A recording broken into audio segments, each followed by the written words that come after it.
Thanks for joining me to learn about Career Fair 101 or how to prepare for a career fair. We'll be focusing on in-person career fairs at the University of Washington. Before we begin, I'd like to give a land acknowledgement to say that the University of Washington acknowledges the Coast Salish peoples of this land, the land which touches the shared waters of all tribes and bands within the Suquamish, Tulalip, and Muckleshoot nations. We find it really critical to take a moment to be mindful of the land that we reside on and recommend learning about Indigenous history and the tribal stewards of the land where you sit. You can do so by visiting native-land.ca, as well as the Burke Museum on the UW Seattle campus. For today's presentation, we'll start by overviewing what a career fair is, then talk about the best ways to prepare before the fair, how to maximize your time during the fair, and how to leverage those connections you made after the fair. At the end, I'll also share some more resources. Starting with the overview, what is a career fair? Well, a career fair is really just an opportunity to connect with companies looking to hire for full and part-time jobs and internships. Typically, they're in large event rooms like in the Hub or Mary Gates Hall. And each company will have a booth or a table where students can line up to then speak with a representative for 2 to 3 minutes, give or take.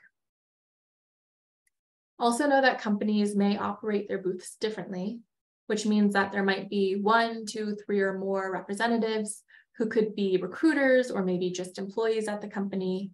You won't know in advance exactly who you'll talk to like you would in a virtual fair, but even if it's not the person you had in mind, still put your best foot forward because they might be able to connect you to the right person or pass along feedback to the team about your encounter. Also know that you won't likely leave with a job in hand, but you'll gain valuable information and contacts to potentially increase your chances of moving forward in the hiring process. Here's a picture of a previous career fair we had in Mary Gates Hall. You'll see the different tables with tchotchkes and handouts and representatives at each one. I want to say that career fairs can look a lot more crowded than this, so we'll talk about ways to navigate that. But first, what are some benefits of attending a career fair? 1, you can obviously learn about companies you're interested in or targeting. This is your chance to get your questions answered by the company directly and learn how to stand out in their application process. You can also discover new companies that could be a great fit. This is a really good place to explore. You can boost your application in the sense that you're making a human connection, which might increase the chances that your online application will be reviewed. Some companies might consider what they're doing at the career fair to be a screening interview of sorts before deciding who to invite for the full interview. And lastly, you can gain valuable career insight in general. Think of this as the opportunity to have a bunch of mini informational interviews with folks from different companies and industries, all without having to coordinate a time or place for each one. I also want to address some myths around career fairs. The first being that career fairs are outdated. In reality, companies of all kinds and sizes still attend fairs. Big brands, small startups, government and nonprofit organizations alike. Another myth is that career fairs are only for upperclassmen. In reality, all class standings are welcome and can benefit, even if just to explore and practice social skills. It's really never too early. I'm in the wrong major for career fairs. Again, many fairs are open to all. Even ones that are major specific often open up to all in the last few hours. With the exception of fields like nursing and accounting, major and industry typically don't need to match, and recruiters like to talk to students from diverse academic backgrounds. I'm too awkward for career fairs. This is a real thought for many, but remember that representatives have likely done this rodeo before and will totally understand. Nerves are a part of trying something new, and even if career fairs feel strange or daunting at first, remember that it's just a bunch of humans talking to each other at the end of the day.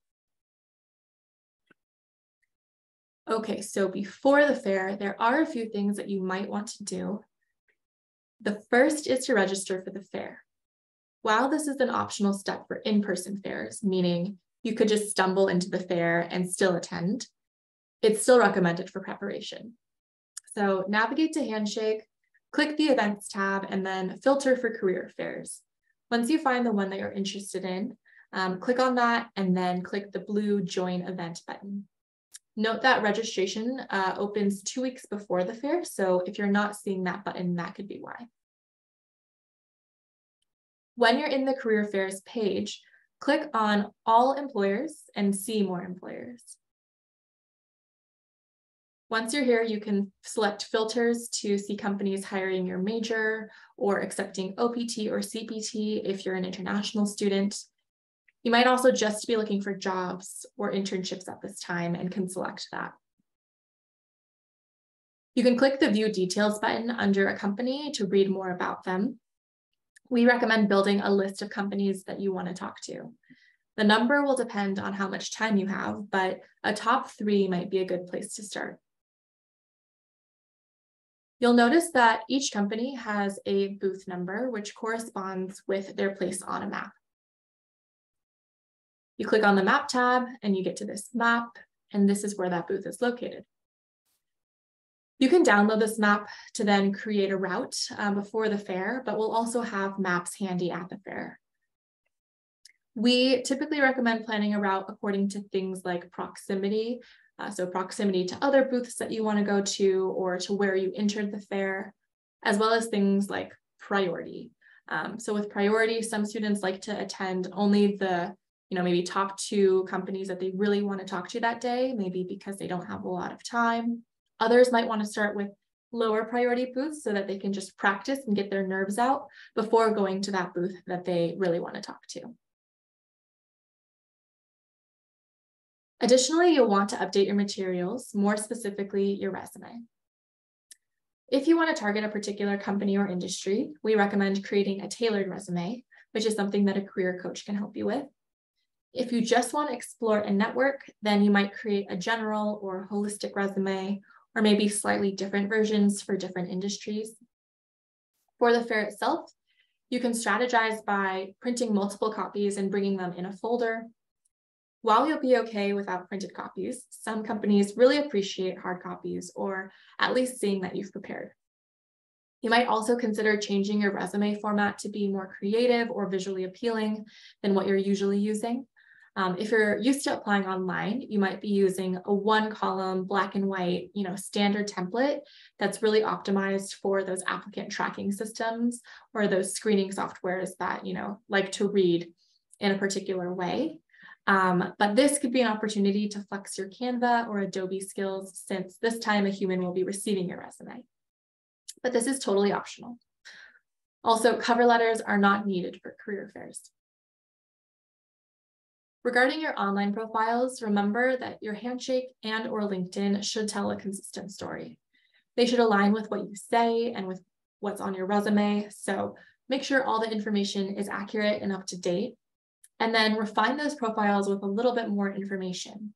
Things like a recent photo, summary or tagline, and making sure that your visibility and career interests are up to date in your settings. A career coach can provide more help with this if needed. And if you want a professional headshot, you can also visit the Career and Internship Center's office to use our free headshot photo booth, which I'll share more about at the end. You also want to prepare an elevator pitch. An elevator pitch is simply a brief introduction that highlights your relevant skills and interests. Imagine you were in an elevator with the hiring manager of your dream company. What would you want them to know about yourself before the elevator stops? A way to structure your pitch is present, past, future. Or in other words, who are you right now? What are some identities you'd like to share? What have you been doing in the past few months or few years, and why? What are your interests and values? And where would you like to go next? What are some career goals that you have? Ideally, you would end your pitch with a connection to the company. So things like what brought you to this booth, or what information are you seeking? And you'll want to practice ahead of time to help this sound a little bit less scripted or conversational. having or expressing genuine interest will go a long way in leaving a good impression. So here's an example. My name is Jane. My pronouns are she, her, and I just completed my BA in Business Administration with a marketing specialization. Through classes and extracurriculars, I've become passionate about branding through storytelling that centers customer needs. I'm looking to apply my skills in a marketing role with your company, and I'd love to learn more about your available opportunities. I'm also happy to share more if you have any questions. Now, this is just a sample, so again, yours can sound different, but if you need any help with this, again, feel free to come into our office and meet with a coach. The last thing to prepare is good questions to ask. Remember that recruiters are humans, not robots. They're talking to student after student, but they want to have good conversations. So think about how to make it interesting and enjoyable for both parties. Be relational, curious, and present in your body language and how you're speaking. I know that one of the best ways to stand out is to ask both general and company-specific questions while still being mindful of time and following the flow of conversation or the back and forth. Categories of questions can include questions about the role, the company, the industry, their hiring process, the representative's personal experience, and any future contacts to reach out to. Also ask yourself, what are the real questions that I have, not just questions that sound good. Okay, so we made it to the fair, now what? I just have 2 slides here on general do's and don'ts. The first do is to dress intentionally. How can you represent your identity authentically while still presenting in a way that's catered to company or industry norms, both as you are and how you'd like to be at their company? Business casual is a safe bet.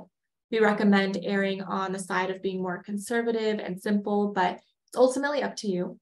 Just try to keep physical comfort and breathability in mind because it can get hot in there and you might just be standing in one place for a long period of time. Also, try to end each interaction with an action item. Things that you could ask about are next steps or how to connect after the fair. Do they have a LinkedIn or business card? Is there a particular posting you should apply to? This may not always be possible, right? They might take your resume and say, we'll reach out to you. But again, doing this maximizes the value of the fair. After each meeting, try to jot down notes on paper or in your phone. Who did you talk to? How do you reach out to them? What did you learn? And what are some of the recommendations or next steps that they offered? This will help with the follow-up email that you'll send. And finally, even if you do have a plan, which is great, do keep an open mind. You never know who might be there and might be a great fit. If there's a booth with no line, maybe take the chance to check them out. And don't forget to take breaks and to drink water. A few don'ts. Don't be afraid of the recruiter or the representative. The point has been made before, but try to remember that recruiters or these representatives have probably been in your shoes at one point in time. Don't disengage if the company isn't an exact match at this time. So once again, how you present may travel back to the team as feedback, and we want to just be kind and value other people's time. So try to stay focused, give them your attention, and avoid darting your eyes around the room. Don't ask about salary or benefits or for a referral. In the US, asking about that information before making it to the interview can feel quite transactional. Granted, a lot of that information can be found online, and of course, negotiation is totally welcome if you get to the offer stage. But referrals are best asked for from people who know you and can vouch for you. Finally, being nervous or passionate can lead to rambling, which is totally normal, but try not to monopolize the discussion. Think about the time and the space that you're taking up, and also give other people space and privacy as much as possible. These are all different cues that employers pick up on. Okay, so we've made it to the fair, but we're not done. Oh, sorry, we've made it through the fair, but we're not done yet. It's really important to send thank you messages because hiring reps are meeting with tons of students, and following up will be important to help them remember. So within 24 to 48 hours of the fair, you can send messages via email or handshake to all the reps you met with to thank them, remind them of your interaction, maybe referring to something that you noted down, and ask any remaining questions you have regarding next steps or a different contact. Employers are assessing, is this someone that I'd like on my team or that I'd like to work with? And a message shows not only investment in the position and the company, but also strong interpersonal and professional skills. You also want to put advice to practice. So if you received feedback or tips for being successful in that application process, put them to use. This may look like editing your resume, gaining more skills and experience, or reaching out to someone else at the company. You can also try to stay in touch with that person to strengthen the connection over time.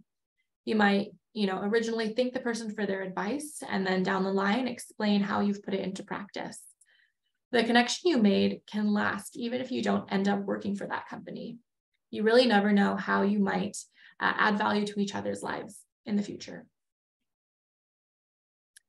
Finally, apply. If you liked what you learned about the company or the position and how you felt talking to that person, locate the position online, craft a tailored resume and cover letter that mention the employee interactions you had at the fair, and then give your contact a heads up when you apply.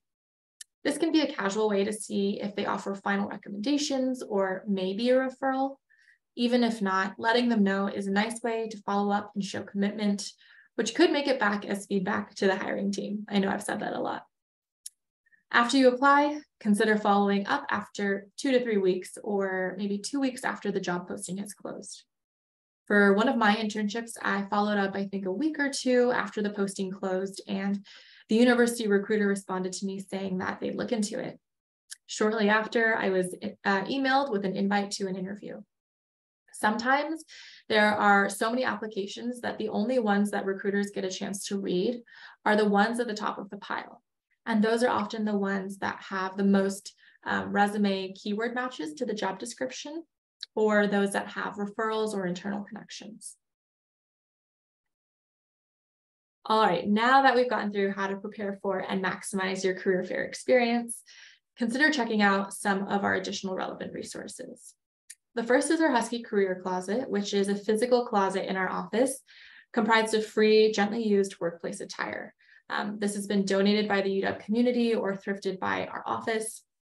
And you're welcome to come in during our office hours to shop for one complete outfit that you can then keep for all of your career fair or other career event needs. We also have that professional headshot photo booth I mentioned, also called the Iris photo booth. Also just come in when we're open on a drop-in basis, sit down and get a couple snapshots of you to use on your professional profiles or things like that.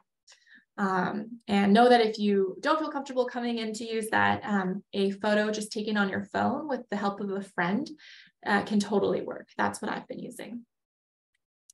And third is, of course, Handshake, which is where you'll need to go to find these fairs and to register for them. Also, we have things like employer info sessions on there where specific companies will come in to talk to students for about an hour. Those are great networking opportunities. And if you need help navigating this platform or finding things like that, come into our office and make an appointment. To find all of these services and more, go to our website at careers.uw.edu and click on the Our Services tab at the top, which is a drop-down menu. And if you have questions about career fairs or a particular career fair, you can always email cicevents@uw.edu. That brings us to the end. Thanks for joining, and visit the Career and Internship Center anytime, online or at Mary Gates Hall, Suite 134.